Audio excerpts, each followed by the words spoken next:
مرحبا يا صديقات. نتمنى تكونوا بخير.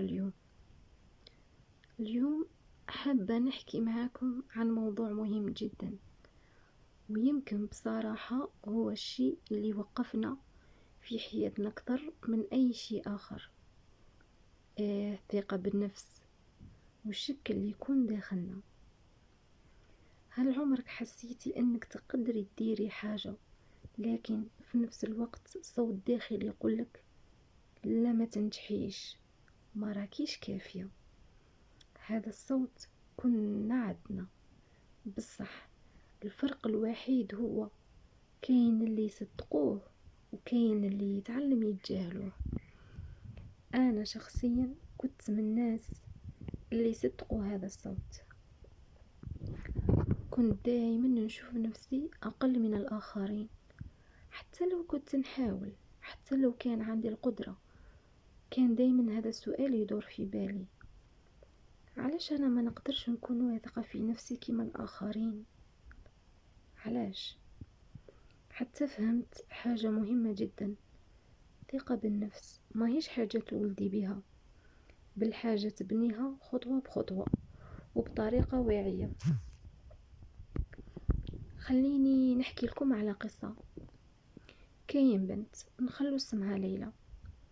ليلى كانت إنسانة عادية جدا، ما كانتش أقل من أي شخص، بصح كانت عندها مشكلة واحدة: كانت دايما تشك في نفسها. كل مرة تجي فرصة تقول لا، مشي ليا. كل مرة تحب تجرب حاجة جديدة تقول أكيد راح نفشل. وكانت تشوف الناس اللي ينجحوا وتقول هما يقدروا، أنا لا. مع الوقت ما كانش تفشل، كانت فقط ما تحاولش. واش راه يصرى هنا؟ ببساطة عقلنا متعود يركز على الخوف، على الأخطاء، على أسوأ الاحتمالات، وهذا الشيء يخليه يقنعك أنك ما تقدريش، حتى لو الحقيقة عكس ذلك.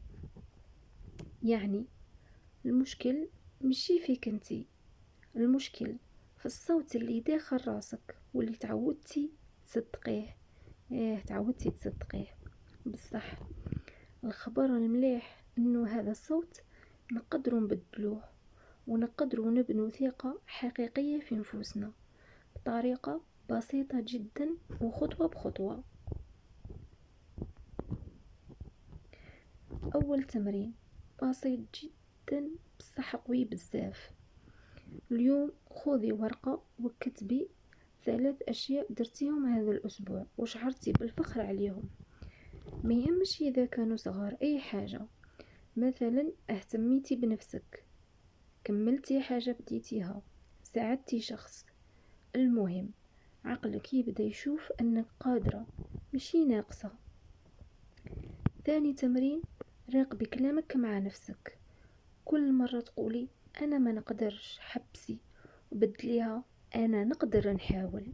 فرق صغير بصح تأثيرها كبير بزاف مع الوقت. التمرين الثالث: ديري حاجة تخوفك، بصح صغيرة، متروحيش لحاجة كبيرة وتخلعي روحك. بداي بحاجة بسيطة، قولي رايك، جربي حاجة جديدة، ديري خطوة كنتي تأجليها. كل مرة تواجهين خوف صغير ثقتك راح تكبر. شوفي، ثقة بالنفس متجيش في يوم وليلة، ومشي لازم تكوني كاملة باش تثقي بنفسك. بالعكس، ثقتك تكبر وانتي تحاولي، وانتي تغلطي، وانتي تتعلمي.